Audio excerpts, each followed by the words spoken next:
Bienvenue à tous, je reçois la présidente de Synergie Ado dans ce numéro de votre émission En Mouvement. Ndagbeman Kadi Diaby, épouse Sila, bonjour. Bonjour. Merci d'avoir accepté notre invitation. C'est moi.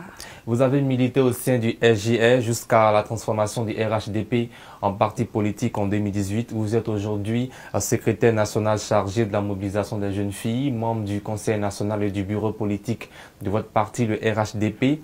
Mais la détermination pour votre parti n'a jamais fait défaut. Qu'est-ce qui fonde cette détermination?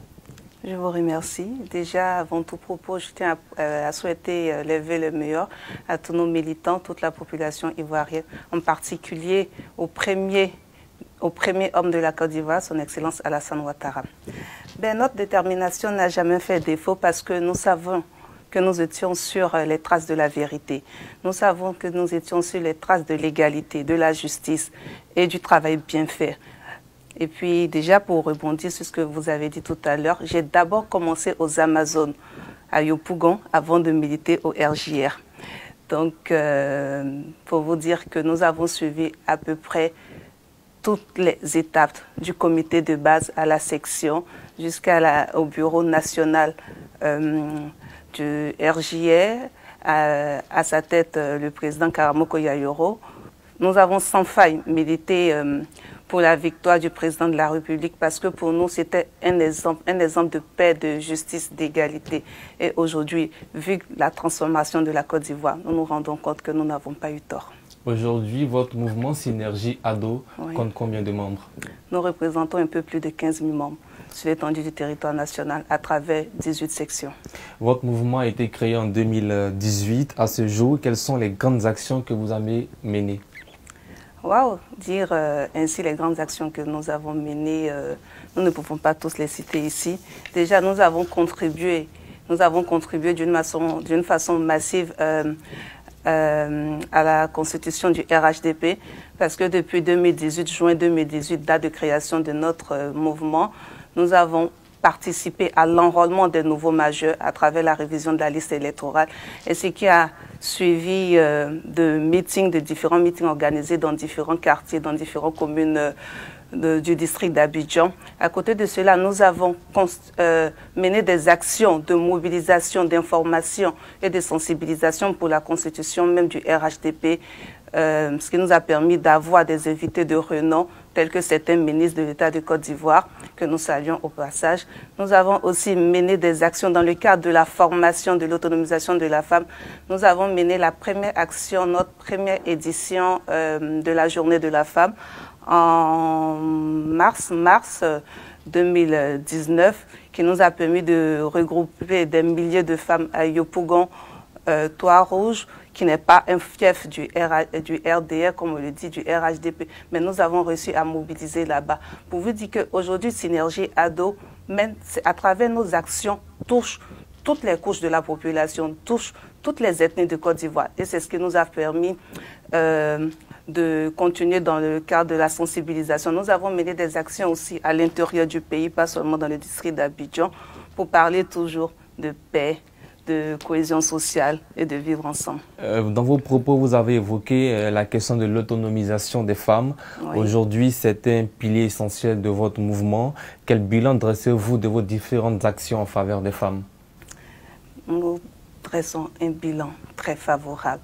Déjà en matière d'autonomisation de la femme, je tiens à remercier la première dame de la République de Côte d'Ivoire, Maman Dominique Ouattara, qui, à travers le fonds FAFSI, nous permet aujourd'hui de pouvoir aller parler aux femmes, de les instruire à comment faire pour bénéficier de ce fonds-là. Et de 2019 à 2020, et maintenant 2021, ce sont à peu près 500 femmes membres de Synergie Ado qui ont eu à bénéficier du fonds FAFSI. Et je tiens à vous signifier qu'avant même que nous les cooptons pour les amener vers les différentes agences partenaires du fonds FAFSI, nous les formons. Parce qu'aujourd'hui, pour nous, c'est vrai qu'elles reçoivent de l'argent pour travailler, mais recevoir de l'argent sans formation est un gâchis, parce qu'elles peuvent prendre cet argent-là et chercher à se faire belle ou aller à d'autres activités de loisiveté. Mais nous, à travers nos actions, nous les formons pour dire, avec cet argent-là, c'est pour vous rendre autonome, c'est pour que vos enfants, votre famille puissent avoir une vie stable, donc cet argent doit être un profit et non un gâchis.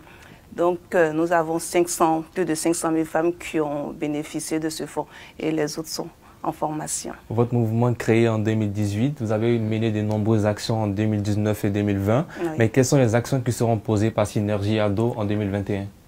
Et vous savez, nos actions vont se continuer.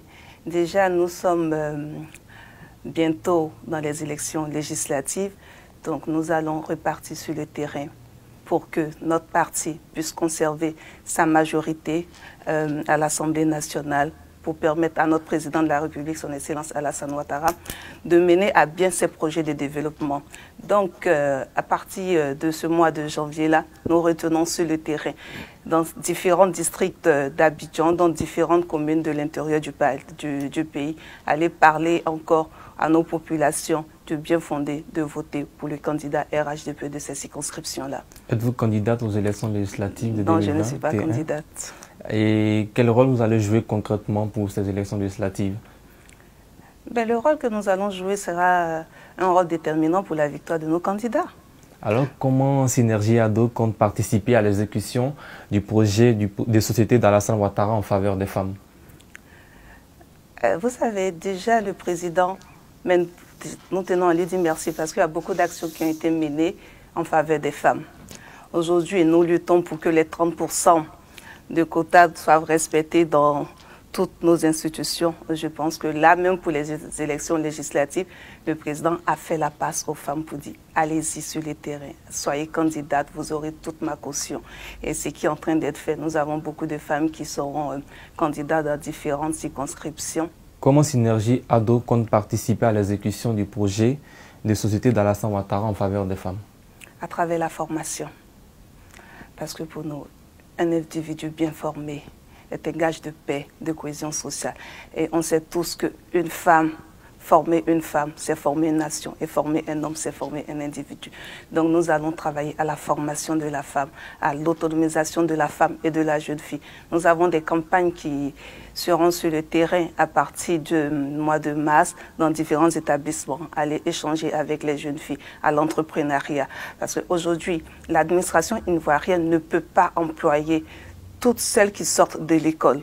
Moi, je le sais parce que moi, je ne suis pas fonctionnaire. Je suis chef d'entreprise, je suis dans différents domaines d'activité. Et expliquer à ces jeunes femmes-là, expliquer à ces mamans-là comment elles peuvent arriver à avoir une vie stable pour l'amélioration de la condition de vie de leurs enfants. Une autre question est que votre mouvement porte les initiales du président de la République, Alassane Ouattara, président du RHDP. Oui.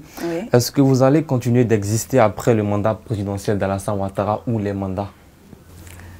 Déjà, je peux dire, oui, nous allons continuer à exister. Nous allons continuer à exister parce que le président de la République, Alassane Ouattara, n'est pas qu'un individu. Alassane Ouattara est un monument pour la Côte d'Ivoire. Et porter son nom au sein de notre mouvement nous rend encore plus forts. Nous allons continuer à exister parce que nous nous disons qu'un jour après Alassane Ouattara, nous allons le regretter. Comme aujourd'hui, chacun s'assoit pour dire « Ah, si Oufou était là, si Papa Oufou était là, voilà ce qui serait passé. » C'est comme ça que nous allons parler du président de la République au passé. Et afin de poursuivre ses œuvres, Alassane Ouattara, ce sont des œuvres, Alassane Ouattara, ce sont des actions, c'est la reconstruction de la Côte d'Ivoire. Nous allons le porter et avec fierté. Alassane Ouattara a été réélu pour un nouveau mandat au soir des élections du 31 octobre dernier. Oui. Sous quel signe placez-vous ce nouveau quinquennat du président Ouattara? Nous le plaçons sur le signe du vivre ensemble. Nous le plaçons sur le signe de l'employabilité de la jeunesse et des femmes. Donc pour nous, il est important qu'à travers ce mandat, à travers ce sacrifice, ce énième sacrifice du président de la République, la promotion de la jeunesse et la promotion des femmes soit une réalité, encore plus une réalité en Côte d'Ivoire. Le président Ouattara a annoncé que ce mandat sera celui des jeunes. Oui. Votre commentaire? Mais il n'y a pas de commentaire à faire là-dessus, parce que le Premier ministre, son Excellence, M. Ahmed Bakayoko, est le premier jeune de Côte d'Ivoire, donc cela veut tout dire déjà. Merci Nagweman Kadi Diaby, épouse Sila. C'est la fin de cette émission. Merci d'avoir répondu une à toutes nos questions. Je vous invite également à vous abonner sur nos pages Facebook, YouTube et Twitter, Rassemblement Web TV.